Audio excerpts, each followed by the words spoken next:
Kembali lagi dalam salah satu agenda peratur Lagaligo International Literasi and Culture Festival dalam program Bicara, Bincang Ceria Banyak Cara. Malam hari ini kita akan berdiskusi dengan Kakanda Muhajir. Beliau merupakan salah seorang pegiat literasi dari Paradigma Institute. Selain berprofesi sebagai pegiat literasi, beliau juga merupakan salah seorang jurnalis. Malam hari ini kita akan mendiskusikan kaitan budaya dan literasi. Seperti apa penjelasan beliau? Mari kita dengarkan.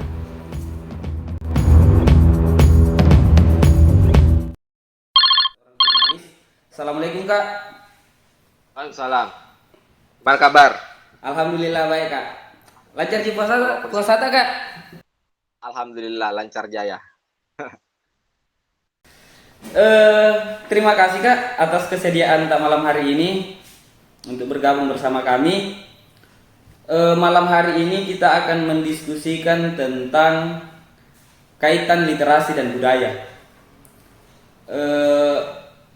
Jadi dalam agenda ini kita mencoba untuk tidak memisahkan, karena selama ini Kak banyak teman-teman di luar sana yang berasumsi bahwa ya kalau kita bicara budaya ya bicara tentang bagaimana nenek-nenek tak dulu-dulu dan lain sebagainya. Kalau kita bicara literasi ya selama ini juga banyak yang berasumsi bahwa ya kalau bicara literasi Ki ya cukup hanya berbicara tentang misalnya ciri-cirinya, misalnya ya itu buku, kemudian tentang menulis dan lain sebagainya. Tetapi tidak mencoba untuk mengaitkan hal ini satu sama lain. Langsung saja mungkin Kak, bagaimana pandangan tak tentang kaitan antara literasi dan budaya? Oh iya, oke. Terima kasih sebelumnya. Jadi langsung saja saya memberikan pandangan saya. Jadi pendek pengetahuan saya, memang itu antara literasi dan kebudayaan adalah kayak semacam dua sisi mata uang yang tak dapat dipisahkan. Bahkan ketika kita mau melacak asal usul atau sejarah gerakan literasi khususnya di Eropa abad 15, 16, 17 sampai 18 itu tidak lepas dari juga tidak lepas dari gerakan kebudayaan ya. Bahkan kalau bisa dibilang gerakan literasi waktu itu menyertai juga terjadinya gerakan kebudayaan seperti gerakan pemikiran, produksi sistem gagasan yang dipercakapkan untuk melahirkan gagasan-gagasan baru, dan seterusnya. Nah, yang kalau kita definisikan apa itu budaya, itu pasti salah satunya terkait dengan sistem gagasan dan sistem nilai, dan juga keduanya ini terpaut erat dengan apa yang ingin dihasilkan oleh gerakan literasi. Nah, makanya agar tidak bingung ya, maka memang perlu didudukkan dulu apa itu literasi ya. Karena memang selama ini banyak orang yang melihat budaya itu dalam spektrum yang terlalu sempit begitu. Hanya memandang bahwa apa yang dimaksud kebudayaan itu terkait dengan kejayaan-kejayaan leluhur kita di masa lalu. Yang terkait dengan tradisi leluhur, kebiasaan-kebiasaan leluhur yang diwariskan oleh generasi-generasinya begitu. Atau paling banter orang-orang menyebut budaya itu ya kayak semacam artefak material, kayak benda-benda gitu ya, benda-benda yang bisa dipegang, yang tidak bisa dirasa, suatu karya seni misalnya, yang kayak suatu karya seni rupa ya, kayak misalkan patung-patung Candi Borobudur, komputer ya, kebudayaan modern ya, dan seterusnya. Itu kan sebenarnya salah satu dari wilayah kebudayaan saja begitu, yaitu artefak atau benda-benda material. Sementara kebudayaan itu tidak hanya terkait dengan ini entitas material ya, tapi juga entitas non materi seperti kompleksitas sistem gagasan begitu, dan juga terkait dengan tatanan nilai, keyakinan, bahkan terkait erat juga dengan spiritualitas hasil dari penghayatan manusia beribu-ribu tahun lamanya. Nah, jadi kalau misalnya kita mau mengkategorisasi kebudayaan itu, sebenarnya kita bisa membagi kebudayaan itu dalam 3 wilayah ya. Wilayah pertama itu adalah sebagai sistem gagasan. Di situ terkait dengan hasanah pengetahuan yang dihasilkan oleh manusia, ya kan? Begitu. Yang kedua adalah sistem nilai. Sistem nilai ini bisa terkait dengan sistem moral, ya, etika, ya, dan sistem itu juga terkait dengan sistem perilaku manusia ya. Jadi kalau kita bicara tentang etika, berarti kita juga bicara tentang sistem perilaku manusia dan bahkan menjurus kepada sistem keyakinan manusia ya. Dan juga adalah estetika. Nah, estetika ini terkait dengan bagaimana masyarakat memandang keindahan dan memproduksi keindahan. Nah, hasil produksinya itu biasanya dalam bentuk sastra, dalam bentuk puisi, ya, dalam bentuk seni. Gitu. Yang kesemuanya itu produk estetis manusia itu kita sebut sebagai kebudayaan kan.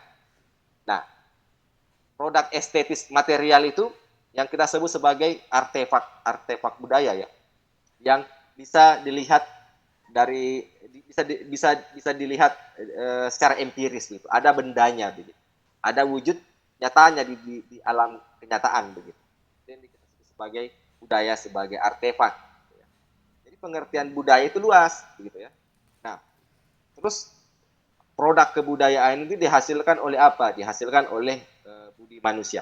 Makanya kan kebudayaan itu beberapa pemikir kebudayaan zaman dulu itu seperti Sultan Takdir Ali Syabana misalnya atau Ki Hajar Dewantara ya, bahkan juga Muhammad Hatta itu sepakat mendefinisikan budaya berasal dari 2 kata ya, budi dan daya, yaitu kemauan budi. Jadi kebudayaan itu hasil dari kemauan budi manusia. Jadi melalui kemauan budi manusia lah manusia menciptakan sistem gagasan, menciptakan sistem nilai, sistem keyakinan, dan artefak-artefak material yang kita sebut sebagai budaya juga. Nah, budi ini tidak hanya terkait dengan pikiran manusia ya, kapasitas berpikir manusia, tapi juga terkait dengan wilayah perasaan manusia dan kemauan-kemauan manusia. Jadi ada 3 di sini. Kalau kita melihat melihat definisi budi dari Hajar Dewantara ya, ada terkait dengan pikiran manusia, perasaan-perasaan. Di mana pikiran manusia melahirkan sistem pengetahuan, sistem gagasan ya. Perasaan-perasaan manusia yang melahirkan tatanan nilai ya. Dan kemauan-kemauan manusia, aktivitas gerak manusia di dunia yang menghasilkan artefak-artefak budaya dalam bentuk benda-benda begitu. Ya. Nah, inilah yang disebut sebagai kebudayaan. Keseluruhan ini itu diciptakan oleh manusia untuk menciptakan kualitas kehidupan yang lebih baik ya. Dan juga mengatasi atau membuat manusia bisa mengelola alamnya. Ya. Kalau kita belajar filsafat kan ada 2 realitas ya, ada realitas alamiah dan ada realitas buatan. Realitas buatan ini terkait dengan kebudayaan. Realitas alamiah ini ingin diatasi oleh manusia. Cara manusia mengatasi realitas alam yang keras ini itu melalui kebudayaan. Ya. Pada saat manusia mau mengatasi hujan dan salju, manusia membuat rumah, ya kan? Api unggun dan seterusnya. Itu kan budaya semua. Ya. Pada saat manusia ingin makan, manusia membuat piring, sendok dan seterusnya, ya kan? Nah, begitu. Jadi seperti itu ya kebudayaan. Nah, jadi kalau misalkan kita bicara tentang literasi, ini sudah bisa ditangkap ya kalau misalkan budaya itu erat kaitannya dengan sistem gagasan dan sistem nilai, berarti dia tidak bisa dilepaskan dengan literasi, karena literasi juga mencangkup 2 hal tersebut ya. Dengan literasi kita menghasilkan sistem gagasan, dengan literasi juga kita menghasilkan suatu karakter ya.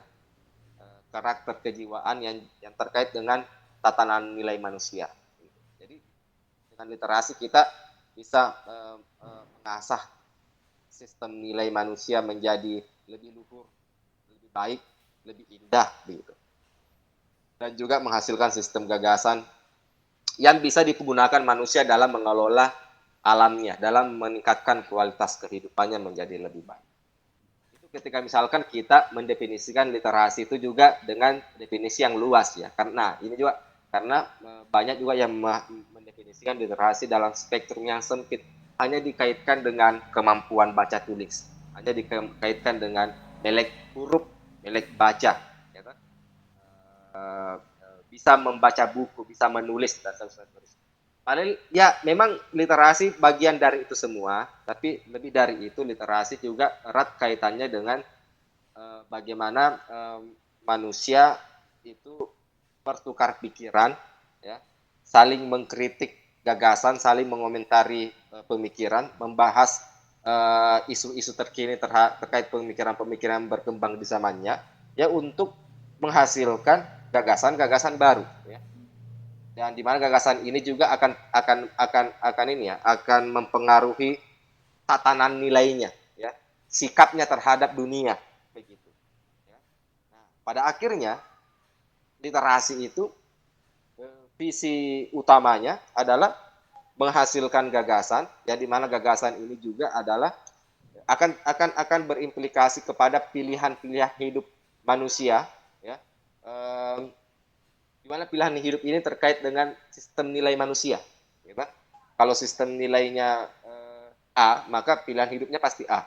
Sistem nilainya B, maka pilihan hidupnya adalah B juga, gitu. Dan seterusnya, gitu ya. Semua ini kan kalau misalkan dieksternalisasi dalam ruang hidup manusia akan menghasilkan teknologi, akan menghasilkan kebudayaan dalam bentuk artefak-artefak, ya. Begitu. Nah, artinya memang tidak bisa dipisahkan antara literasi dan kebudayaan. Jadi seperti itu. Eh, Apakah memang Kak untuk literasi dan budaya ini, apakah eh, kemampuan berliterasi itu bisa menjadi penentu seperti apa kuatnya sebuah kebudayaan, atau seperti apa menurut Kak? Iya, jadi perkembangan kebudayaan itu juga akan ditentukan dengan semakin kuatnya gerakan literasi atau aktivitas literasi masyarakat. Itu bisa dilihat dari bagaimana misalnya pencerahan Eropa, ya. Pencerahan Eropa waktu itu tumbuh itu akar-akarnya dari gerakan literasi. Nah, kalau misalnya kita melacak akar-akar gerakan literasi di Eropa waktu itu, di abad 15, 16, 17 sampai 18 itu, gerakan literasi waktu itu kan dimulai dari ada banyak faktor yang menghasilkan gerakan literasi. Yang pertama itu yang paling terkenal adalah aktivitas surat menyurat antara para pelaku kebudayaan dan para intelektual sarjana-sarjana hebat waktu itu. Jadi dulu itu di Eropa, di masa-masa peralihan abad ke-8 ke abad pencerahan, itu ada tradisi di antara para pelaku kebudayaan dan para pemikir itu saling mengomentari gagasan, saling mengomentari ide-ide, saling mengomentari karya-karya buku yang ditulis oleh pemikir yang lain itu dengan cara surat menyurat. Misalnya Kak Ferry misalnya punya buku yang sudah diterbitkan, ya. Dan buku itu sudah tersebar luas karena waktu itu memang sudah terjadi revolusi Gutenberg di mana sudah ada mesin cetak yang bisa memproduksi buku dengan jumlah yang masif, gitu, sehingga buku itu mudah dijangkau, gitu ya, oleh siapapun. Gitu. Nah, saya mudah menjangkau buku karya Kak Ferry. Gitu. Nah, ada beberapa hal yang saya tidak sepakati dari hasil pemikiran Kak Ferry dalam buku itu. Kalau waktu itu kalau saya tergabung dalam komunitas dulu disebut sebagai Republik Literasi, ya. Kalau saya tergabung dalam komunitas Republik Literasi itu, saya akan menyurati Kak Ferry tentang komentar saya tentang hasil bukunya, baik itu berupa apresiasi mungkin atau kritik, atau gagasan saya ya saya menawarkan gagasan lain terhadap isi buku Kak Ferry itu. Nah, Kak Ferry nanti itu kemudian kalau surat saya sudah sampai sama beliau, ya, dia nanti akan mengomentari lagi hasil pemikiran saya di surat itu melalui surat lagi. Ya. Nah, inilah yang disebut dulu itu disebut sebagai jejaring korespondensi. Jadi masing-masing pelaku kebudayaan dan pemikir kebudayaan saling terhubung ya, saling berkorespondensi melalui proses surat menyurat, aktivitas surat menyurat. Dan itu terjadi di abad 15 sampai di abad 18. Di abad-abad 15 dulu itu masih saling mengomentari masih sederhana ya apa yang mereka perbincangkan. Begitu. Kayak misalkan kalau ada bentuk-bentuk artefak yang baru itu lagi yang diperbincangkan. Ada karya-karya seni yang baru itu lagi yang diperbincangkan melalui surat menyurat. Itu didiskusikan melalui surat menyurat begitu. Nah, di abad 16 itu lebih banyak mendiskusikan tentang teologi ya, tentang akidah kekristenan waktu itu. Perdebatan-perdebatan tentang Tuhan gitu. Itu didiskusikan melalui surat menyurat begitu antar para teolog-teolog Kristiani waktu itu kalau tidak salah ya. Nah, di abad 17 itu sudah mulai lebih maju diskusinya karena diskusinya sudah menyangkut hal-hal terkait dengan temuan-temuan teori tentang sains ya, teori fisika, teori biologi, sampai filsafat. Dan itu berlanjut sampai ke abad 18. Ya kan? Nah, artinya apa? Artinya gerakan literasi memang ini, makanya itu kenapa misalnya gerakan literasi itu sangat terkait dengan budaya baca dan budaya tulis. Karena memang pada awalnya gerakan literasi itu dibentuk tumbuh dari gerakan baca dan gerakan tulis. Gitu? Membaca teks-teks surat-surat yang dikeringkan oleh masing-masing korespondensi, gitu? Dan setelah itu dibalas melalui tulisan juga, yaitu dengan melalui surat menyurat ya. Nah, Anda harus membayangkan, kamu harus membayangkan bahwa di sana waktu itu dulu sudah ada manajemen apa ya, pengiriman yang sudah sangat bagus waktu itu ya. Jadi sudah ada JNE-nya dengan posnya waktu itu. Jadi jangan lagi berpikir bahwa bagaimana caranya mengirim ya. Kita sudah bayangkan bahwa di sana sudah ada sistem pengiriman yang sudah sangat canggih waktu itu ya. Meskipun pengirimannya sangat lama. Misalnya saya mengirim surat kepada René Descartes misalnya, gitu. Saya mengirim surat pada sama René Descartes untuk mengkritik teorinya tentang idealisme misalnya atau rasionalisme ya. Itu sampai sebulan 2 bulan baru sampai sama dia. Tapi pada intinya begitu. Jadi memang itu ya. Nah, yang kedua yang paling menarik bahwa gerakan literasi itu juga tumbuh di warung-warung kopi waktu itu. Dulu namanya coffee house, ya coffee house atau kedai kopi. Yang sekarang kita sebutnya coffee shop, begitu, kan? Sebutan modernnya. Nah, ini yang menarik dan ini yang banyak tidak disadari orang bahwa apa yang kita sebut sebagai warung kopi, ya, kedai-kedai kopi, ya, tempat-tempat kita nongkrong-nongkrong, itu dulu dipakai dengan tongkrongan-tongkrongan yang produktif begitu. Membicarakan tentang pemikiran-pemikiran terbaru, membicarakan tentang teori-teori fisika yang baru, teori-teori filsafat yang baru, teori-teori politik yang baru. Makanya dulu itu coffee shop yang pertama kali tumbuh dan berkembang di Inggris waktu itu, ya kan? Itu diisi oleh kalangan-kalangan, bukan hanya kalangan kelas atas, tapi juga kalangan-kalangan kelas bawah.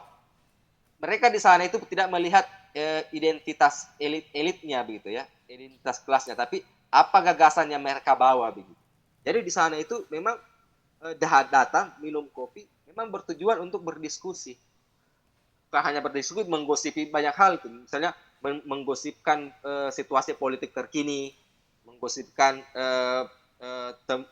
buku terbaru, ya, karya-karya sastra terbaru, sampai mendiskusikan teori-teori terbaru tentang sains.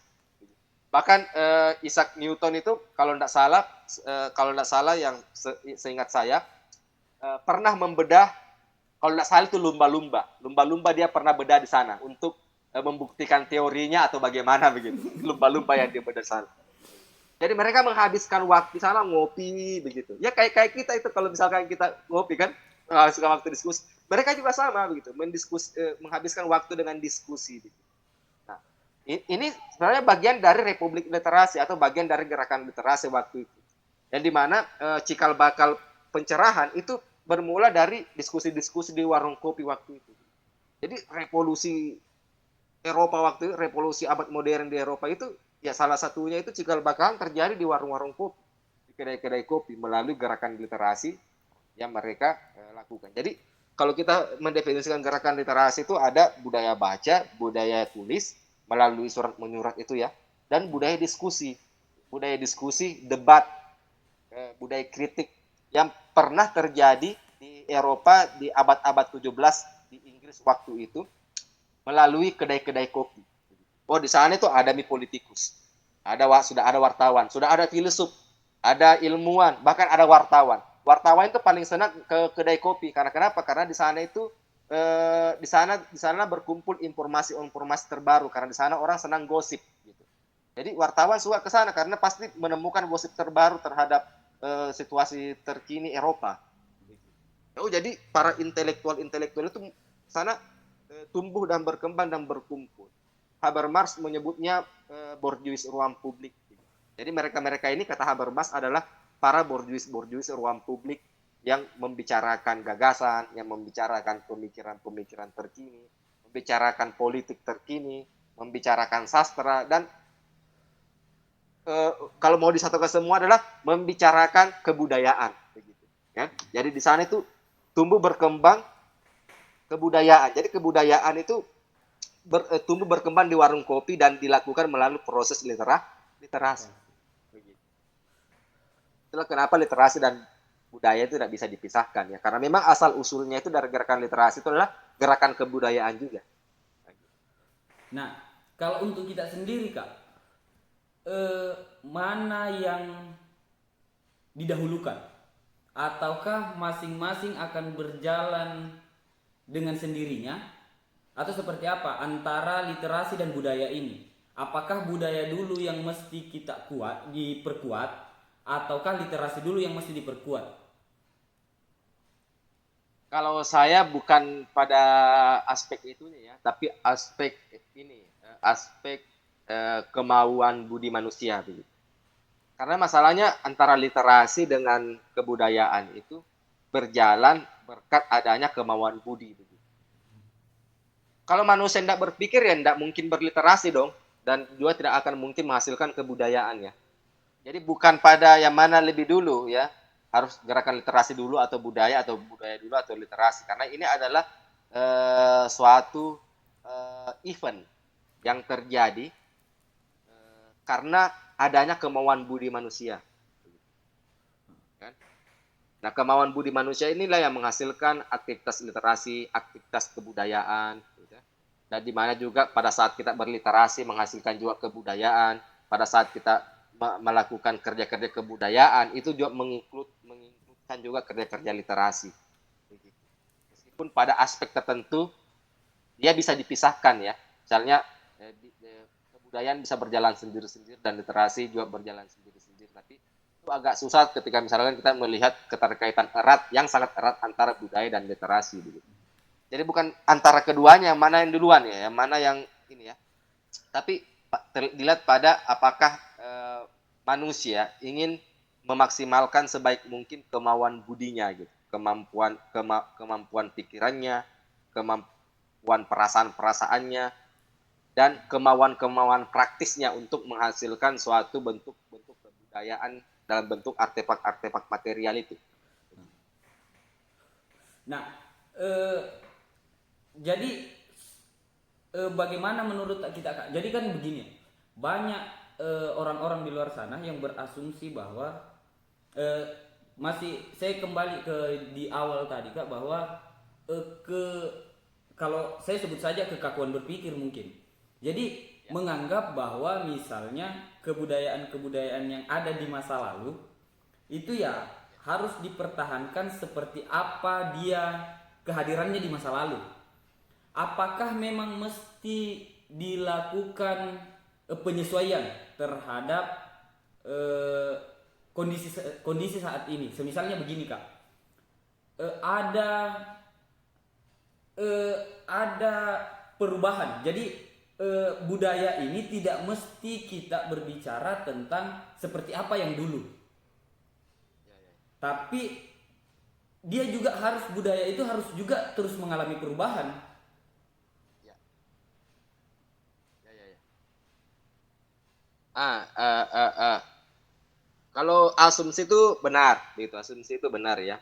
Tapi ini harus hati-hati ya kita melihat tentang tradisi masa lalu dengan budaya akhir-akhir ini ya.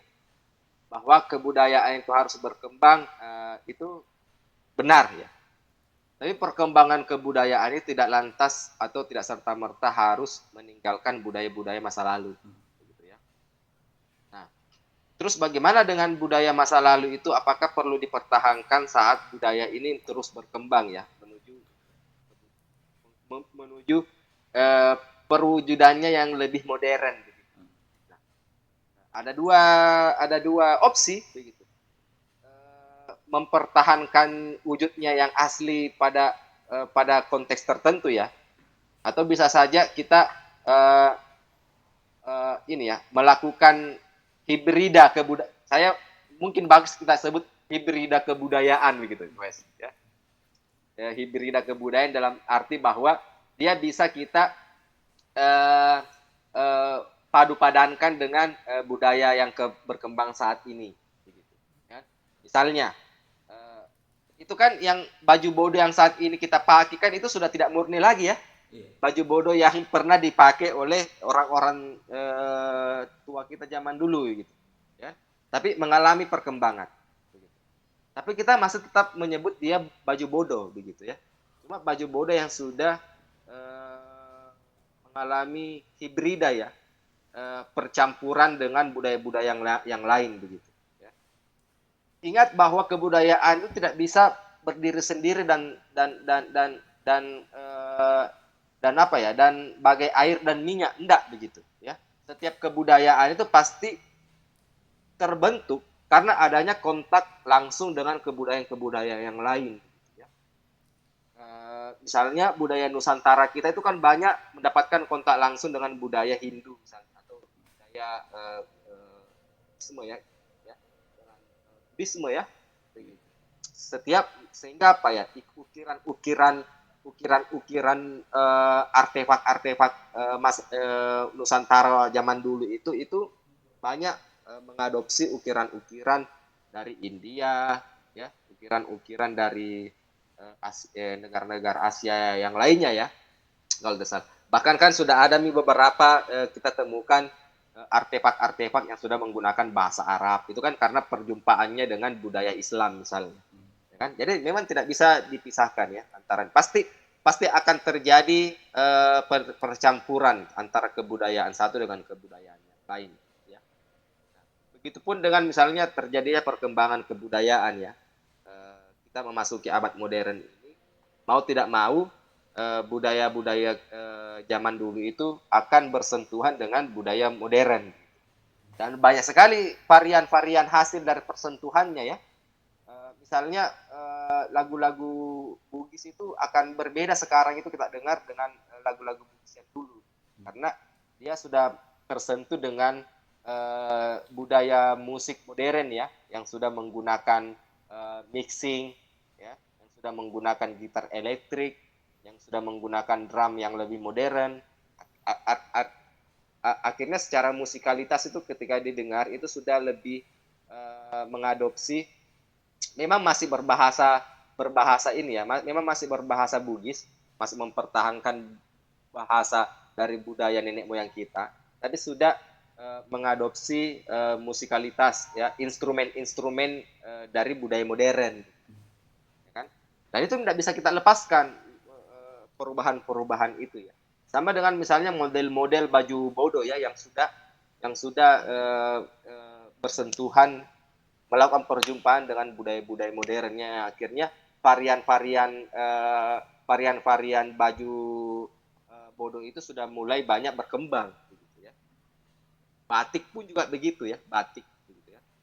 Bahkan ada batik kan yang gambar-gambar logo-logo pesepak bola gitu ya. Kan ada itu ya. Iya kan, itu tidak bisa kita hindari. Mungkin bagus kayaknya kita sebut sebagai hibrida kebudayaan ya. Kayaknya ya. Seperti itu ya. Jadi tapi bukan berarti bahwa seluruhnya kebudayaan itu harus secara latah itu dicampur adukan dengan budaya modern, tidak seperti itu juga ya. Ada memang suatu bentuk kebudayaan yang kita harus pertahankan keluhurannya dulu. Karena kalau kita latah mencampur adukannya dengan budaya modern itu bisa saja kebudayaan tersebut bersangkutan itu kehilangan sakralitasnya begitu ya. Kayak misalnya itu apa itu yang namanya itu eh, kalau jemput tamu itu, kalau misalkan ada elit-elit politik datang di acara-acara kita gitu, yang cabuk-cabuk badi baru abe karai Pengaruh.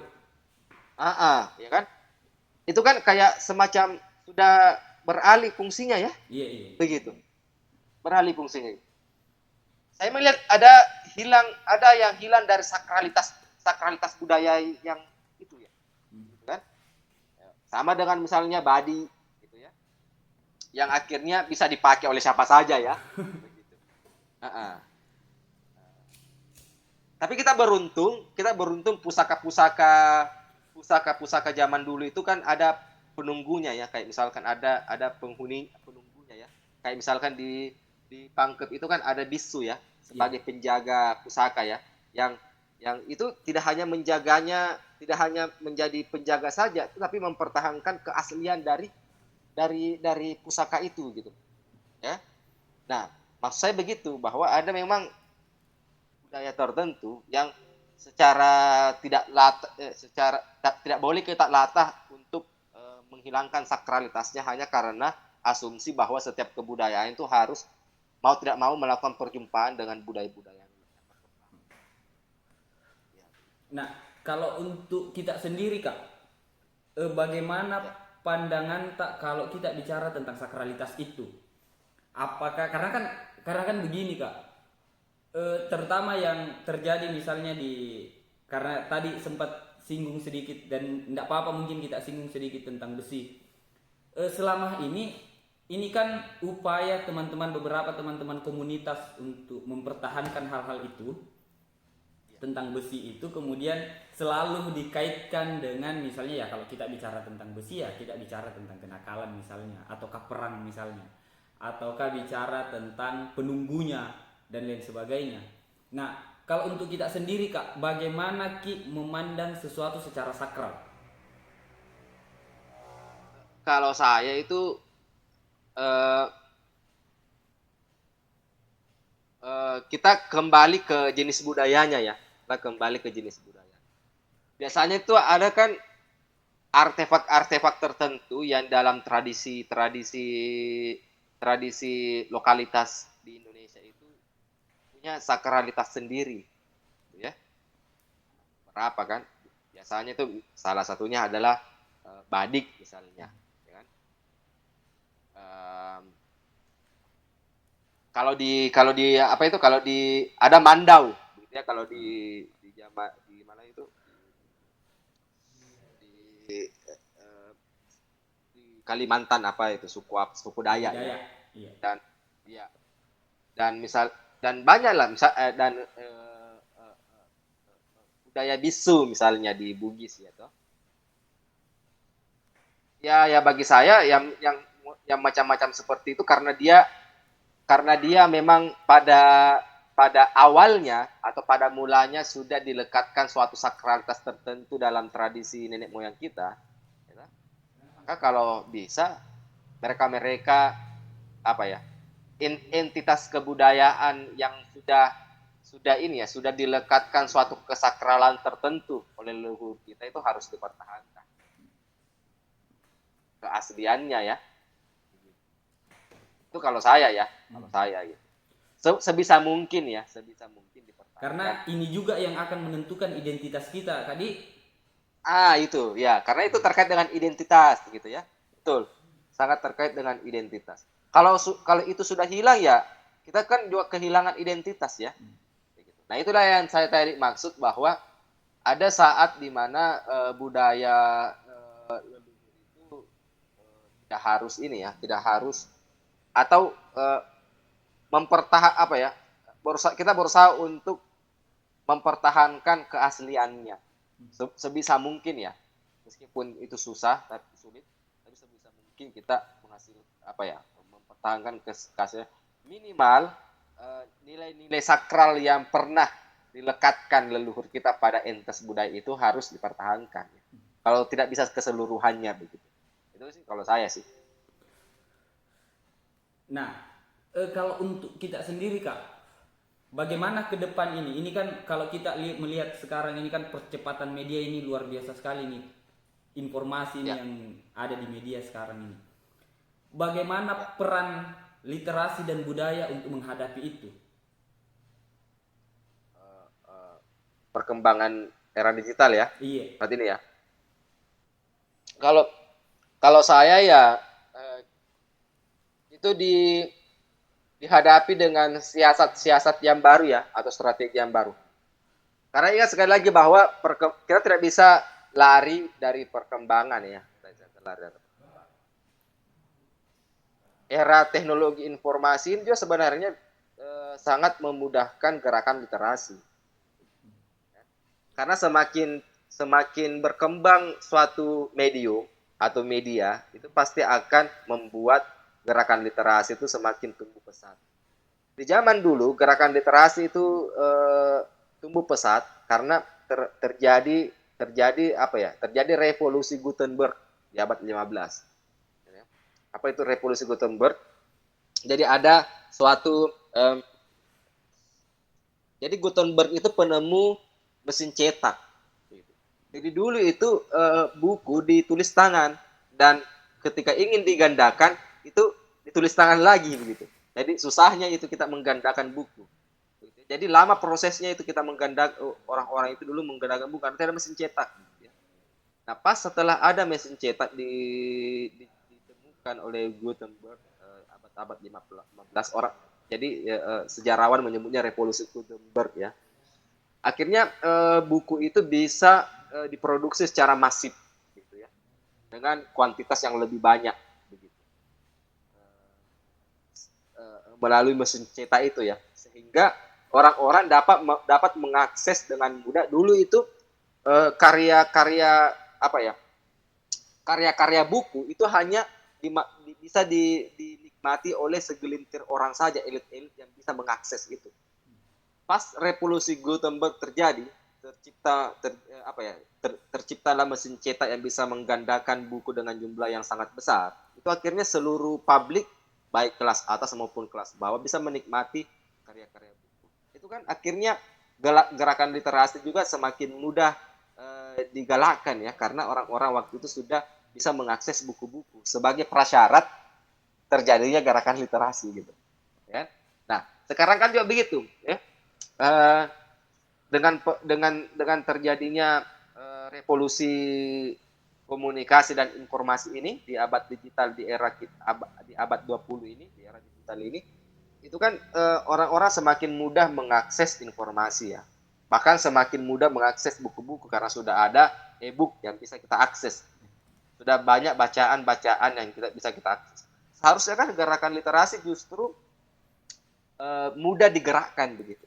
Ya, karena prasyaratnya untuk menggerakkan literasi dengan lebih masif lagi ada, yaitu keterbukaan dan percepatan informasi melalui teknologi komunikasi dan informasi itu.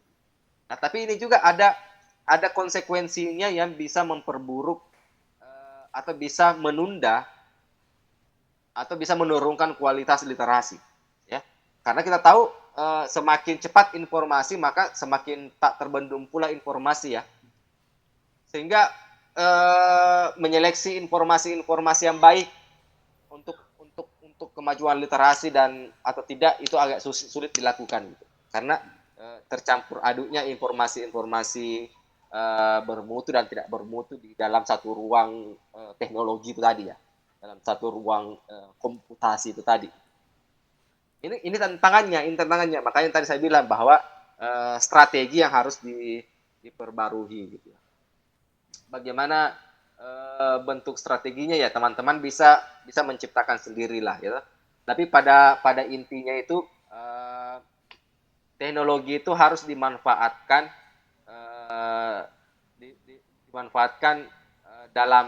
dalam kerangka gerakan literasi yang sesungguhnya.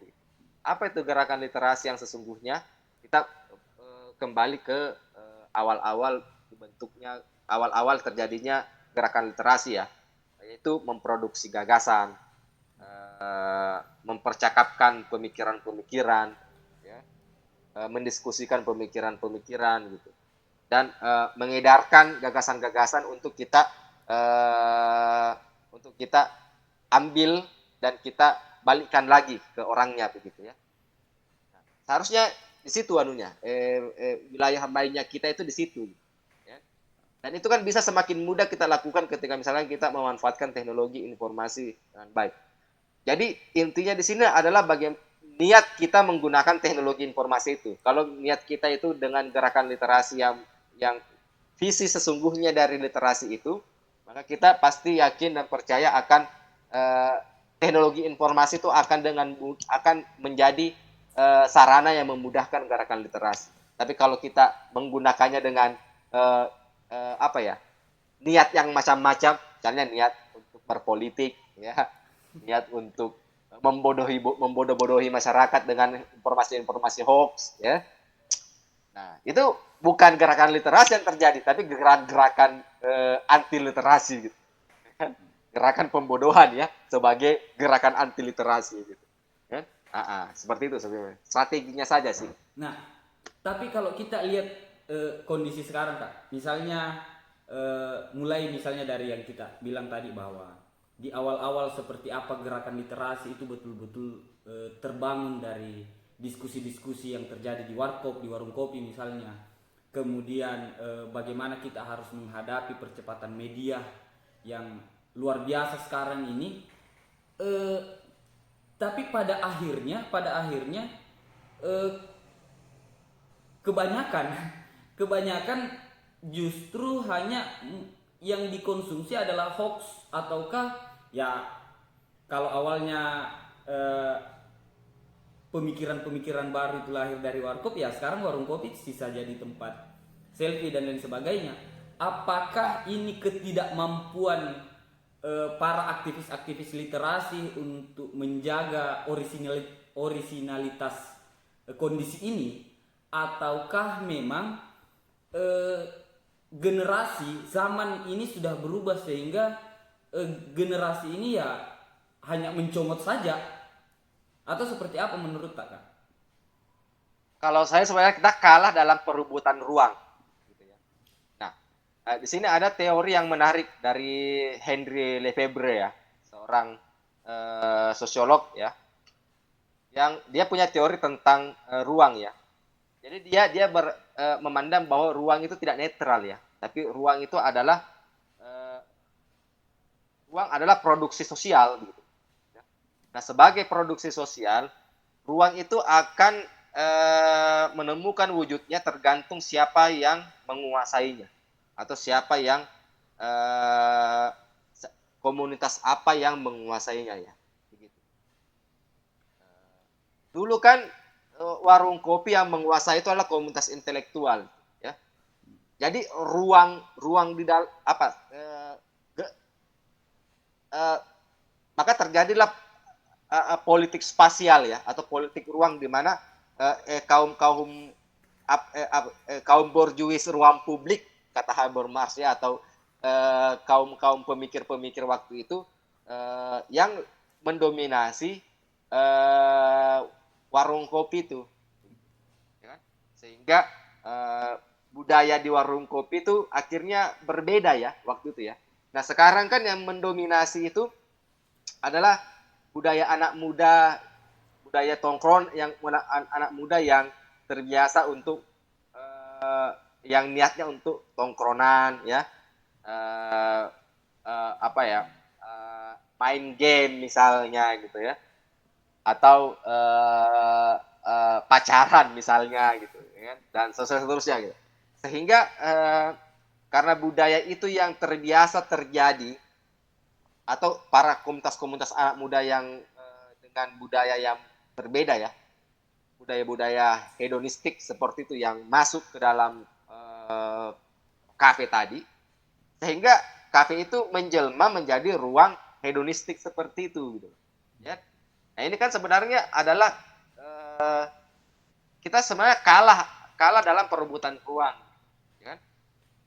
Nah, harusnya kan kalau kita mau mengembalikan lagi warkop dalam fungsinya sebagai suatu ruang di mana terjadinya gerakan literasi, maka para penggerak literasi yang harus menguasai warkop itu gitu. Ya. Dan mengubah wajah ruang warkop itu menjadi ruang yang berbudaya literasi ya. Kan misalnya membiasakan menggunakan warkop untuk diskusi-diskusi publik misalnya atau mendiskusikan, mempercakapkan gagasan-gagasan terbaru, pemikiran-pemikiran terbaru, ya, info-info terbaru, begitu. Dan seterusnya begitu. Ya cuma kan biasanya para penggerak-penggerak literasi itu kan kalangan menengah ke bawah ya, begitu. Maka biasanya memang agak susah dia mengakses kafe-kafe yang secara budgeting itu lebih memihak ke anak muda yang elitis begitu, ya kan? Nah itu susahnya sebenarnya, itu susahnya sih. Jadi hancur lah dia. Jadi hancur ini pegiat-pegiat literasi Kak Di. Ya itu tantangan kita sebenarnya di situ aja itu, ya kan? Dulu itu para penggerak literasi memang orang-orang kaya gitu, borjuis. Makanya disebut sebagai borjuasi ruang publik ya oleh Habermas ya. Kalau tidak salah ya, Habermas pernah bilang gitu. Nanti saya cek lagi begitu. Memang yang menguasai itu borjuis gitu, orang-orang banyak duit begitu loh. Jadi dia mau 24 jam situ bermalam di situ, mau yang ngopi sampai 10 gelas enggak apa-apa. Karena punya banyak duit gitu loh. Ya beda sekarang kan, wujud para aktivis literasi ini ya mereka yang secara keuangan itu tidak terlalu oke lah gitu loh. Jadi agak susah untuk lebih suka di taman ya toh, atau di kamar-kamar kos begitu daripada di situ gitu. Bikin kopi sendiri gitu loh. Ya. Terakhir mungkin ini Kak dari kita. Oke.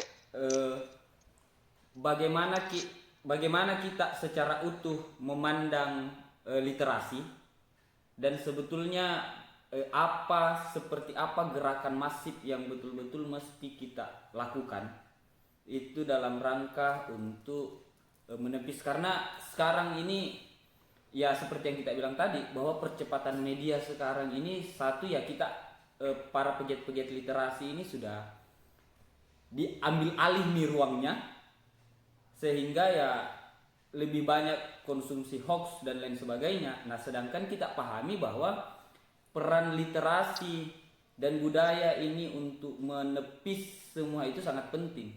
Mungkin itu yang Kak untuk terakhir. Bagaimana kita memandang literasi ini secara utuh? Ya kalau saya itu ya tugas-tugas kita itu ya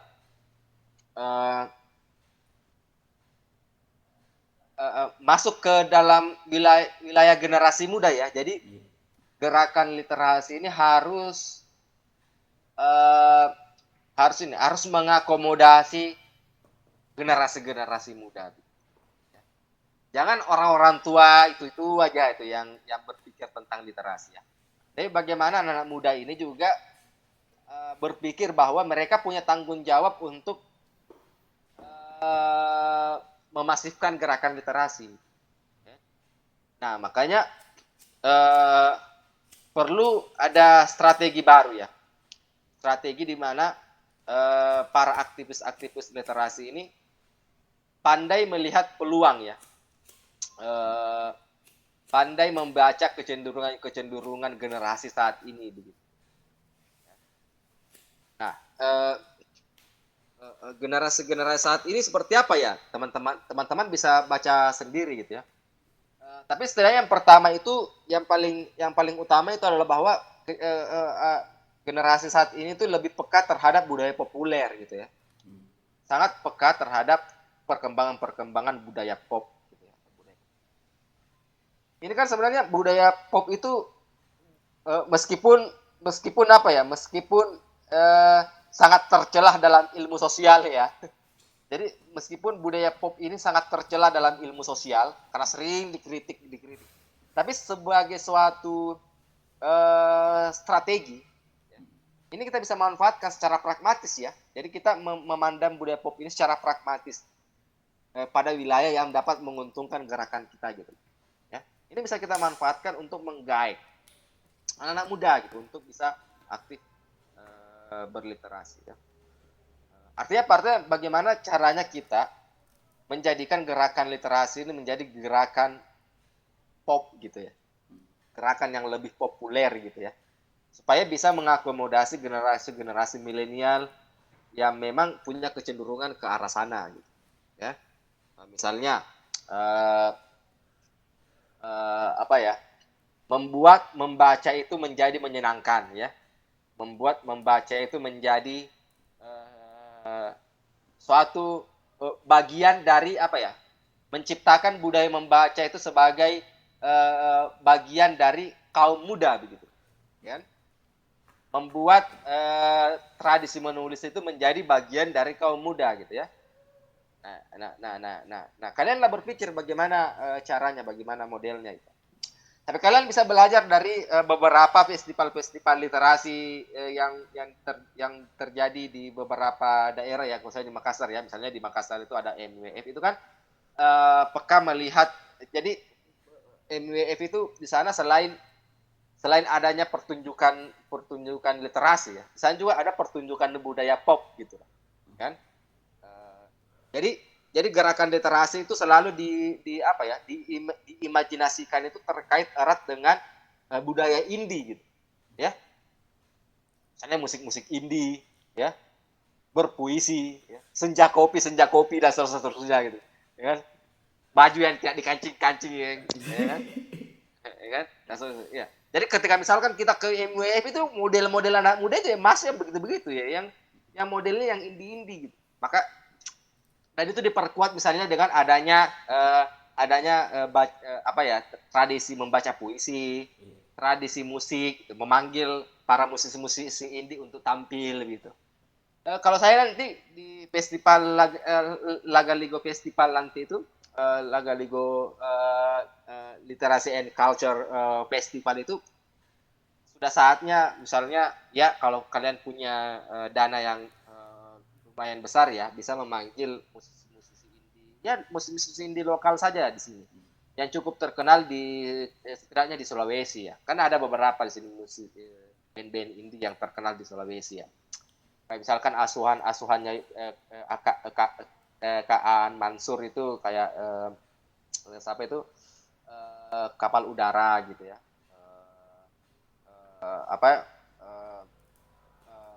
Theory of Discourse gitu. Nah ini Theory of Discourse lebih cocok dengan festivalannya kalian gitu, karena Theory of Discourse ini lebih banyak menciptakan lirik-lirik musik atau musik-musik yang terkait dengan budaya-budaya lokal itu. Misalnya bagaimana lirik-liriknya menarasikan tentang badik, menarasikan tentang budaya tentang ini ya, tentang kapal pinisi misalnya, dan masih banyak lagi lah gitu ya. Ini agak cocok dengan kalian dan ini juga cukup terkenal di Sulawesi. Kalian saya bagaimana riset kalian toh? Bagaimana kalian meriset kecenderungan anak muda Palopo yang mana sih band-band yang dia suka, dan mungkin ketika misalkan kalian punya budget yang besar bisa memanggil mereka untuk datang tampil. Ya tidak mahal-mahal amat lah gitu, karena masih di sekitaran band-band lokal gitu ya. Dan ini juga apa ya, pertunjukan budaya pop lainnya ya, kayak misalkan pembacaan puisi, mempermak ruang festival kalian itu bergaya artistik yang populer ya, pop ya, lebih nge-pop gitu.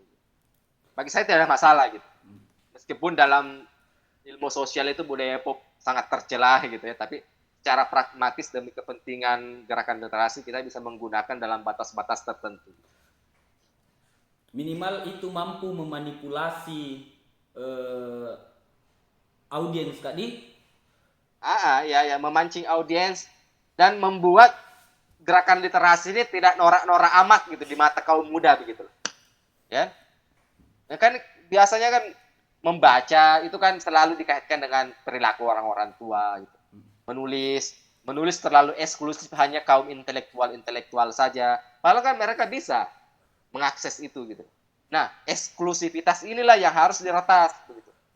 Dan membuat mereka merasa bahwa gerakan literasi ini juga bagian dari gerakan anak muda juga gitu. Ini yang harus kalian pikirkan ya. Bagaimana bisa mencapai itu? Mencapai apa ya? Strategi bagaimana gitu. Itu tentu harus disesuaikan dengan konteks kaum muda Palopo ya. Saya tidak tahu bagaimana mereka, tapi kalianlah bagaimana kreativitasnya kalian ya, membuat strategi ini menjadi lebih mudah diterima oleh anak-anak muda di Palopo, di Tanah Dubu pada umumnya. Jadi pada dasarnya Kak, gerakan-gerakan literasi ini memang sudah harus saatnya untuk diperbarui juga Kak, tidak mempertahankan tradisi-tradisi lama, bahwa misalnya ya bicara literasi ya cukup bersama dengan teman-teman yang senang dengan literasi, tapi bagaimana sebetulnya gerakan mengajak itu betul-betul masif dilakukan di tengah-tengah masyarakat. Kasarnya itu harus ada entertainmentnya gitu ya. Jadi jangan serius-serius amat gitu loh. Iya. Gitu? Harus ada entertainmentnya juga gitu ya. Saya kemarin itu Kak, itu menurut saya pada saat saya ikuti stand up comedy itu ada pernyataannya Ari Kriting yang menurut saya mesti juga untuk kita lakukan. Jadi Ari Kriting itu bilang begini dia Kak, saya ini aktivis, saya turun ke jalan demo dan lain sebagainya, tetapi ternyata di tengah-tengah perjalanan itu dia menganggap bahwa ya aktivis itu sudah tidak menarik nih di tengah-tengah masyarakat. Akhirnya dia memilih jalan lain, menjadi seorang stand up comedy dengan mengangkat budaya-budaya keluhan-keluhan masyarakat timur yang kemudian diangkat dalam panggung stand up. Jadi Ari Kriting itu bilang, jadi saya tetap berdemo dengan cara yang berbeda. Jadi audiens yang mau datang bawa pulang ketawanya, ya bawa pulang ketawanya, silahkan tertawakan kami. Tapi yang datang dan mau bawa pulang dan sadar bahwa iya ada saudara-saudara kita di timur yang betul-betul butuh perhatian. Nah, harusnya literasi ini juga harus mampu meregenerasi sistemnya tadi. Membaca zaman, ya betul. Istilahnya itu mampu membaca zaman lah. Kalian ini, kita ini sebagai aktivis literasi ini harus pandai membaca zaman lah ya, supaya tidak monoton ya gerakannya ya gitu. Betul. Iya Pak Deka, terima kasih untuk malam hari ini. Oke. Iya. Makasih banyak Kak atas kesediaan Tak. Semoga puasa Tak lancar. Amin. Ibadahnya berkah. Ya. Diberikan kesehatan dan seluruh keluarga Kak. Amin. Iya, makasih banyak Kak. Selesai. Oke. Jadi saya tutup ini. Iya. Waalaikumsalam. Oke, siap. Sampai bertemu dan sukses festival Lagaligonya ya. Amin Kak, amin. Terus.